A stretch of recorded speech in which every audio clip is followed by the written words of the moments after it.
For today's video, as a babae nga wa doy maabot sa kinabuhi. Nganong bantayan man jud ko da. Kamu sa akong kinabuhi. Pagmata, ero. Bitaw oy, bago ko matulog magpagwapa sa ko. Face routine, di ba? Para inig magwapa ko pohon. Daghan na pud mga suya sa kuha. Katawan na rakta mo. Nanong libakon man jud ko patalikod. Ug prangkahan day ko nimo para wala tay away, di ba? Unya nganong bantayan man ko nimo. Ug imo anak di yung bantayan ti. Sa piling limpyo ra man kaayo ka uy. Ug naigo ka, pasensya lang, wala na ako gituyo. Gahuman ako trapo sa akong dagway, kaya ka na magkagaw no. Siyempre, butangan ako wagang letter R. Kabalo na mo ana oy, mga bae. Bitaw, por sila na rana oy. Habang gabutang ko ayawa, hapdos day kaayo.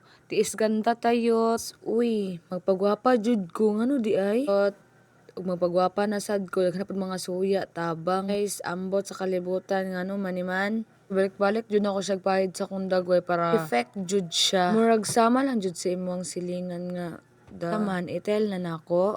Uy, di na ko mahadlok. Hala, sobra ka isog na ko ba? Mabakli na siguro ko puhon. Ha, sama si imong silingan nga babari apas. Diyos ko. Mas ama na matambal imong baba. Ti, kanang mamilyonaryo na ko. Basig na tingala na sa doon, nagliptint ko ha. Basig sa damgo di ay.